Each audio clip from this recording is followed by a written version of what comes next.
Jackson. I'm going to read a story that you may have heard of before. It's called The Three Little Pigs. It was written by Jennifer Bodart and illustrated by Judith Mitchell. It was a fine day in the forest. The sun shone brightly through the trees, and its warmth cheered three little pigs who had just left the home they grew up in. The pigs were brothers who hoped to find a new home of their own. A grassy meadow in the middle of the forest seemed to be the perfect spot. "What a wonderful place to make a new start," said the oldest brother proudly. "Now that we have found a good spot," said the youngest brother, "let's have lunch." So the little pigs spread out a blanket and ate their lunch while making some plans. The brothers agreed they should build a house right away. Each brother had a different idea about what kind of house to build. The youngest brother, who was also the laziest, suggested a straw house. The middle brother, who had a bit more sense, thought using wood was a better idea. But the oldest brother made the most sense. "Though it is true wood is definitely good, bricks are simply the best," he said. The brothers could not agree. In the end, they decided to build 3 houses. The youngest brother built his house out of straw.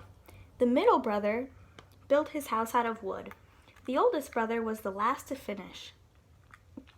While his brothers took naps in the sun, he worked and worked until his brick house was complete, chimney and all.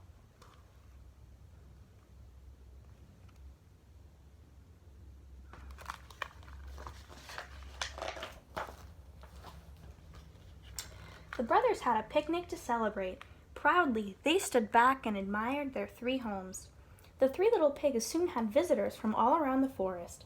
One bright morning, the youngest pig heard a knock on his door. Who could it be? "Let me in," growled the deep voice. The little pig peeked through a space in the straw wall. A huge, hairy wolf crouched outside his door. He had large teeth and he looked hungry. "Not by the hair on my chinny chin chin," said the young pig. The wolf snarled. He was very, very hungry.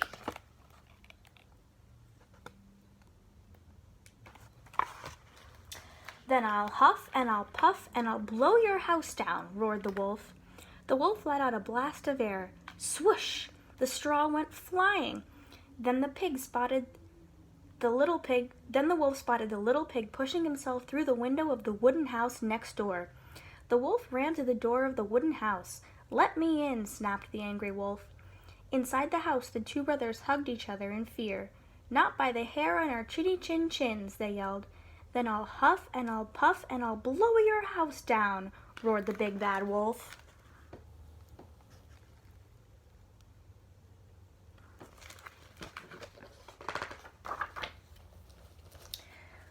Once again, the wolf blew with all his might. Crack! All the boards snapped like twigs.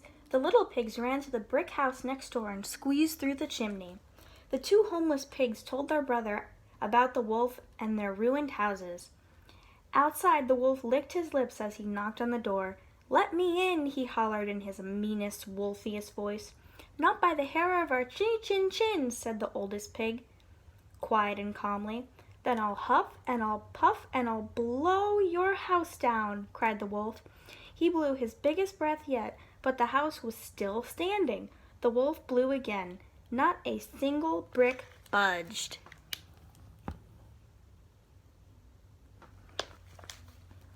The pigs heard the wolf jump on the roof. Quickly, the oldest brother lit a fire in the fireplace.